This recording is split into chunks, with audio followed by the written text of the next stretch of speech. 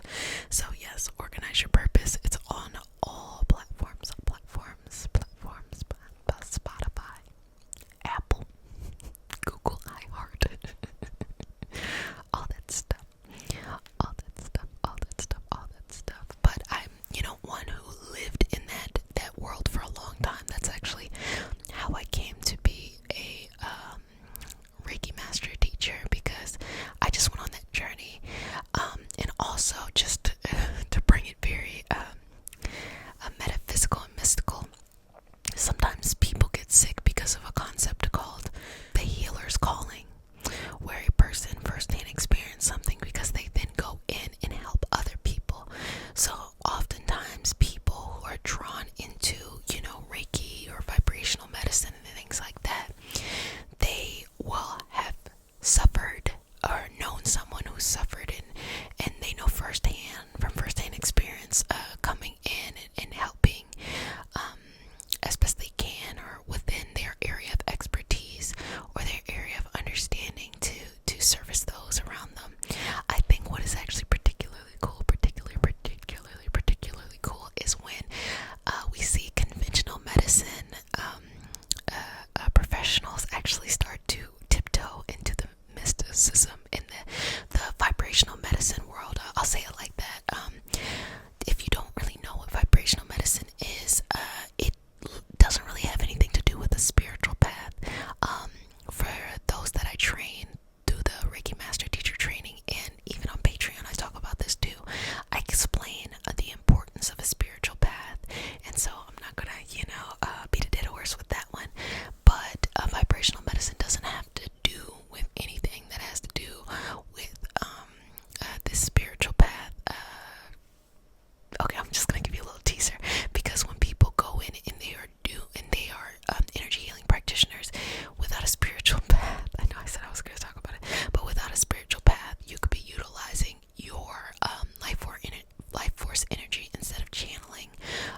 from source energy. Okay, putting that to the side. Anyway, working in vibrational medicine, you don't necessarily have to have a spiritual path.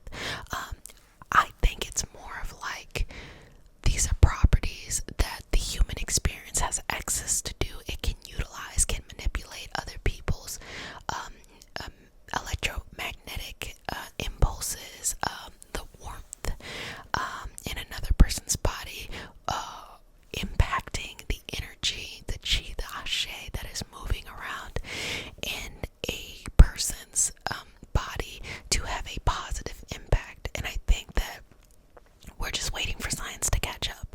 And the best example that I love to give is, both in meditation and acupuncture. Like, why should like hitting a point in your elbow impact your kidneys? I made that up. I don't know if a point in your elbow impacts your kidneys. Be very interesting if it did. But anyway, that wouldn't make sense. But here it is. We have thousands of years of sound research that supports that acupuncture does trigger chemical reactions within the body. So, the tool being used is that actual needle. And then you can take another step back from there and look at meditation. We know that consistent meditation can reduce overall chronic issues simply because you are changing the chemical reaction in the body by reducing the stress levels, which put the body in a heightened state of vulnerability medically.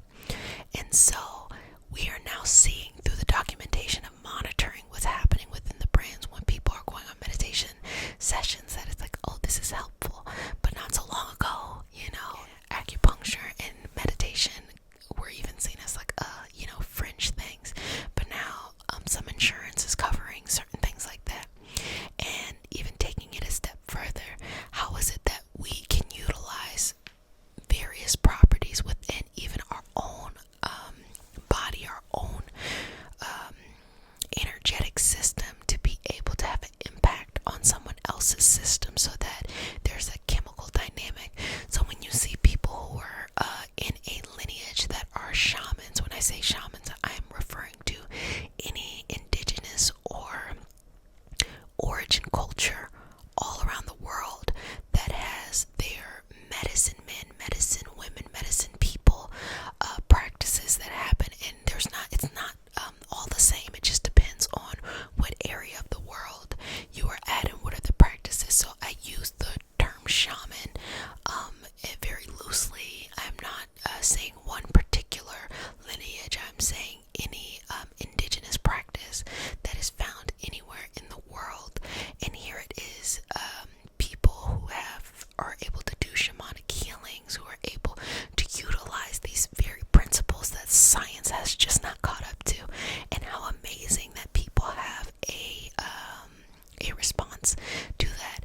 So it's just lovely to know that there's a lot of tools available, and I think there's so many tools to meet a person wherever they're at. If you're one who leans more into like you need more mystical or alternative approaches, then there's something there. But I also encourage you that there are things like functional medicine practitioners who can treat in a holistic way and still provide that medical documentation, so that when you do go to a conventional medicine doctor, you can have that as a resource. And then on the other way, if you lean towards conventional medicine, again with this like functional medicine practitioner, they are utilizing all of these tools, except they take much more time in the diagnostic practice. So instead of just treating the symptoms, they're treating the person. They're looking for where the initial dysfunction happened and going in and treating that. So really lovely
So lovely, so lovely, so lovely, so lovely, so lovely.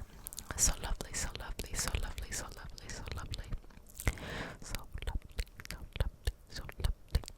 So lovely, so lovely, so lovely. So lovely, so lovely, so lovely. Oh wow, now I'm caught up. So lovely, so lovely, so lovely. So lovely, so lovely.